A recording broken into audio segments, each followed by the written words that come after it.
அன்பு நேயர்களுக்கு என்னுடைய இனிமையான வணக்கம். மகரம் ராசிக்கார நேயர்களுக்கு நம்ம இன்னைக்கு பார்க்க போற இந்த முக்கியமான வீடியோ பதிவுக்கு முழுமையா போறதுக்கு முன்னாடி, எல்லாம் வல்ல அந்த எம்பெருமான் முருகரை மனதார உருக்கமாக வணங்கிட்டு வீடியோ பதிவுக்குள்ள போகலாங்க. ஓம் முருகா போற்றி, ஓம் முருகா போற்றி, ஓம் முருகா போற்றி. என்னை காக்கும் எம்பெருமான் முருகனே போற்றி. எல்லாம் வல்ல இறைவனின் அருளால் உங்களுக்கு நிச்சயமாக நல்லதே நடக்கும். நல்லது மட்டும்தான் நடக்கும். நம்பிக்கையோடு இருங்க. பொதுவாகவே நம்மளோட மகரம் ராசிக்காரங்க எப்படின்னு பார்த்தீங்கன்னா, இவங்க மற்றவங்க கிட்ட பேசும்போது எதிரில் இருப்பவர் படித்தவங்களா இல்லை படிக்காதவங்காதவங்களா, அவங்க ஏழையா இல்லை பெரிய பணக்காரனா, அவங்க உயர்ந்தவனா தாழ்ந்தவனா இப்படிங்கிற எந்த ஒரு பாகுபாடும் ஏற்றத்தாழ்வும் பார்க்கவே மாட்டாங்க. எல்லார்கிட்டையும் ஒரே மாதிரி தான் அன்பு காட்டுவாங்க, ஒரே மாதிரி தான் பேசுவாங்க, அதே மாதிரி தான் பதறி தான் பழகுவாங்க. இயல்பாவே இவங்க ரொம்ப துருதுருன்னு சுறுசுறுப்பா இருப்பாங்க. ஆனா அதே நேரத்துல இவங்களுக்கு கோபமும் கொஞ்சம் அதிகமாவே வருங்க.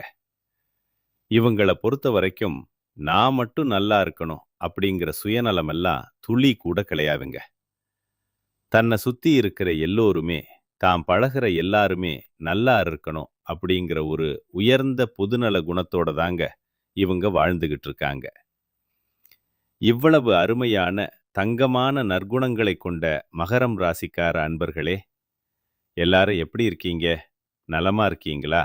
ஏங்கம்மா, நீங்க வேற எங்களை பார்த்து இப்படி ஒரு கேள்வி கேட்குறீங்களே. எங்களை பார்த்தா இப்போ நலமா இருக்கிற மாதிரியா தெரியுது அப்படின்னு நீங்க உங்க மனசுல நினைக்கிறது எனக்கு நல்லாவே புரியுதுங்க. மகரம் ராசிக்கார நேயர்களே, கலங்காதீங்க. உங்க வாழ்க்கையில் இப்போ இருக்கக்கூடிய இந்த கஷ்டமான சூழ்நிலை எல்லாமே பனி போல கரைஞ்சு போக போகுதுங்க. உங்களுடைய வாழ்க்கையே ஒரு அருமையான வசந்தமான வாழ்க்கையாக மாறப்போகுதுங்க. இது சத்தியம். நீண்ட நாட்களாக திருமணம் ஆகாதவர்களுக்கு அந்த திருமண தடை முற்றிலுமா நீங்கி உங்களுக்கேற்ற, உங்க மனசுக்கு பிடிச்ச சரியான வாழ்க்கை துணையோடு திருமணம் நடக்க போகுதுங்க. அதே போல குழந்தை பாக்கியம் இல்லையேன்னு ஏங்கிட்டு இருந்தவர்களுக்கு அழகான குழந்தை பாக்கியம் கிடைக்கப் போகுதுங்க. ரொம்ப நாளா இழுபறியா இருந்த இந்த பூர்வீக சொத்து ரீதியாக இருந்த அனைத்து பிரச்சனைகளுக்கும் ஒரு நிரந்தரமான தீர்வு கிடைக்கப் போகுது. உங்களுக்கு நியாயமாக வரவேண்டிய அந்த பூர்வீக சொத்து தானாகவே உங்க கையில வந்து சேரப்போகுதுங்க. உங்க வாழ்க்கையில இது நாள் வரைக்கும் இருந்த அனைத்து பிரச்சனைகளுக்கும் தீர்வு கிடைக்கக்கூடிய நேரம் வந்தாச்சு. குறிப்பா உங்களுடைய உடல்நிலை ரொம்பவே ஆரோக்கியமா தெம்பா இருக்க போகுதுங்க.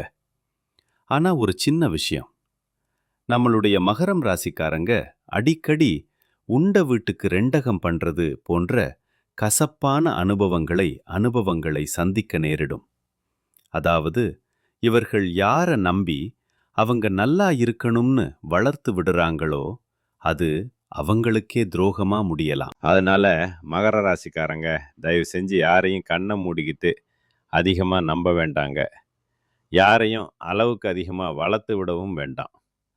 யார் எந்த இடத்துக்கு தகுதியானவர்களோ அவர்களுக்கு அந்தத்தை மட்டும் கொடுங்க. அதுதான் நல்லது. பாவம்னு இறக்கப்பட்டு எல்லாரையும் வீட்டுக்குள்ள அனுமதித்தா அதுவே பின்னால பெரிய தலைவலியா பிரச்சனையா மாறிடும்.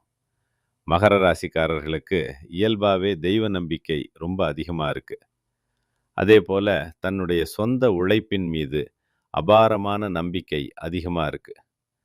யாராவது வாய்ப்பு தருவதா சொன்னா, அட இதை இழக்கக்கூடாது அப்படின்னு நினைத்து சிலரை நம்பி ஏமாந்து விடுறாங்க.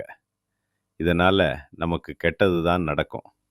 அதனால உங்க வீட்டுக்குள்ள யாரை அனுமதிக்கிறீர்கள் அப்படிங்கிறத ரொம்ப ரொம்ப கவனமா இருந்துக்கோங்க.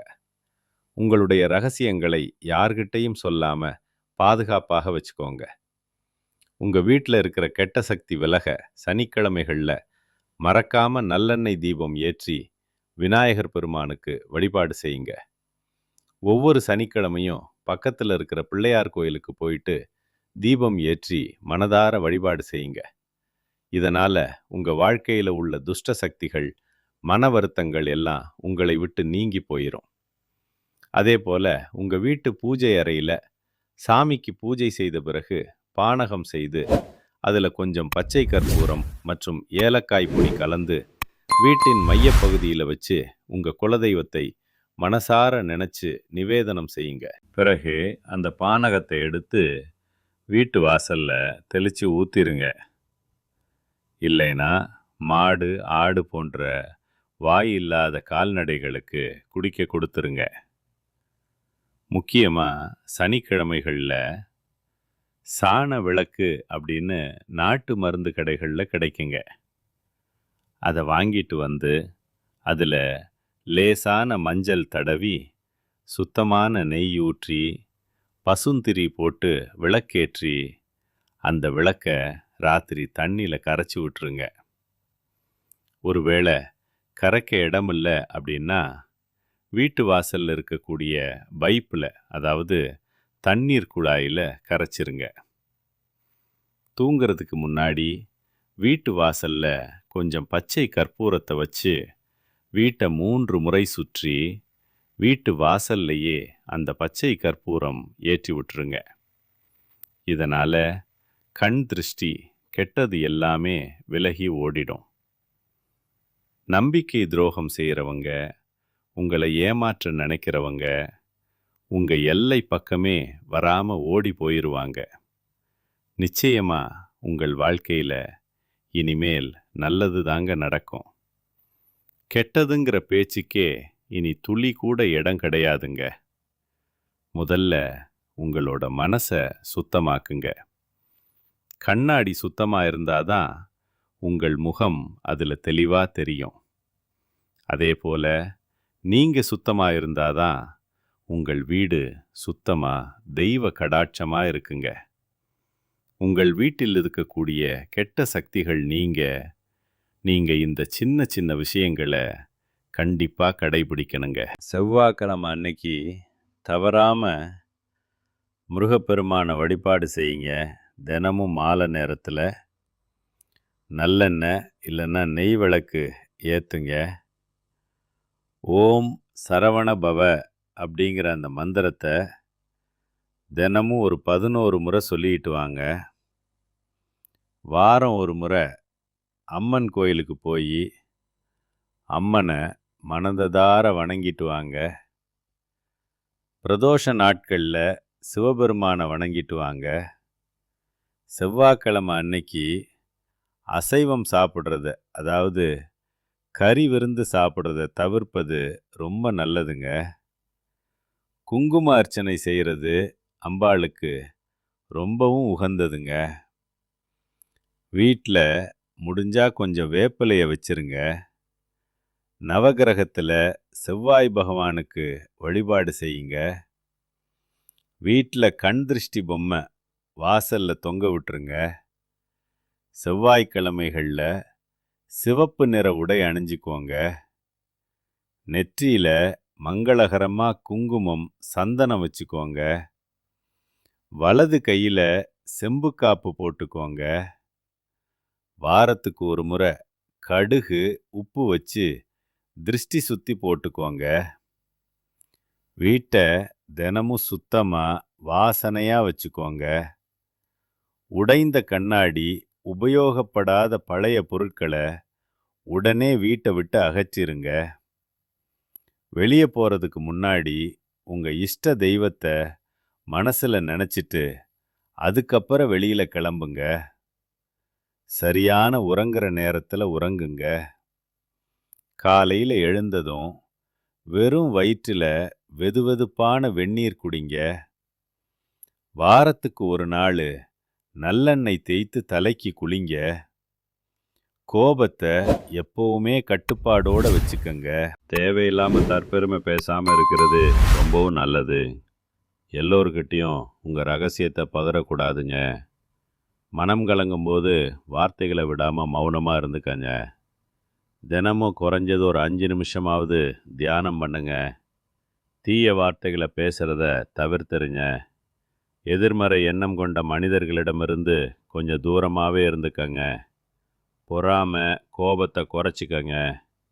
பிறரை மதித்து பேசுங்க. தினமும் இறைவனுக்கு நன்றி சொல்லும் பழக்கத்தை வச்சுக்கோங்க. செவ்வாய்க்கிழமை அன்னைக்கு சுண்டல் இல்லைனா பச்சை பயிரை தானமாக கொடுங்க. வாயில்லா ஜீவன்களுக்கு, இலைகளுக்கு உணவு வழங்குங்க. பொன்னாங்கண்ணி கீரை, அகத்திக்கீரையை உங்களுடைய உணவில் அடிக்கடி சேர்த்துக்கங்க. காரம் அதிகமாக சாப்பிடாதீங்க. காரத்தை கொஞ்சம் தவிர்த்துக்கங்க. வாரத்துக்கு ஒரு நாள் பழம் மட்டும் சாப்பிட்டு விரதம் இருங்க. வெல்லம் கலந்த நீரை தினமும் குடிங்க. சிவப்பு பூ இறைவனுக்கு தானமாக கொடுங்க. வீட்டில் தினமும் விளக்கு முன் ஒரு டம்ளர் நீர் வச்சிருங்க. எலுமிச்சை, மிளகாய் வாரம் ஒரு முறை மாற்றுங்க. இரவு தூங்கிறதுக்கு முன்னாடி உங்கள் இஷ்ட தெய்வத்தை நினைத்து மனதார பிரார்த்தனை பண்ணிட்டு தூங்குங்க.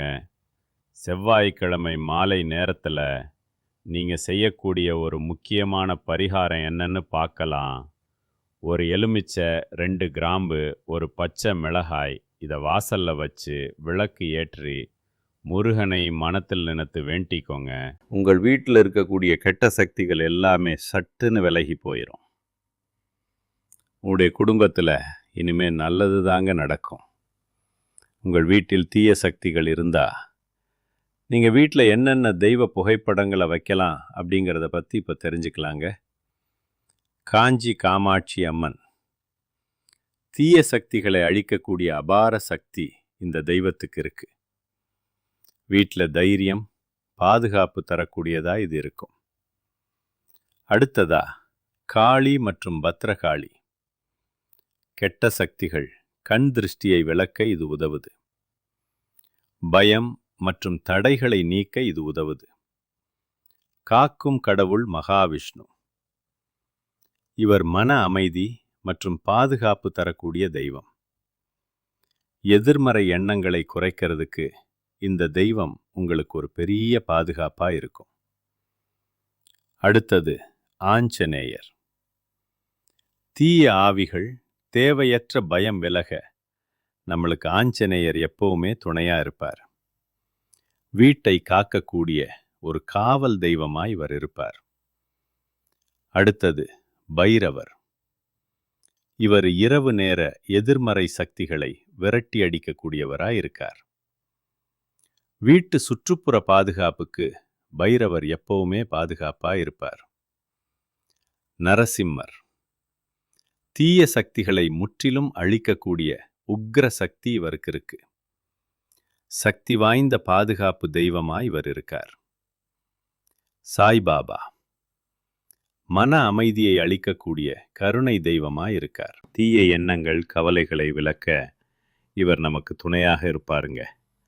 வீட்டில் வடகிழக்கு மூலையில் நீங்கள் இந்த தெய்வ புகைப்படங்களை தாராளமாக வைக்கலாங்க.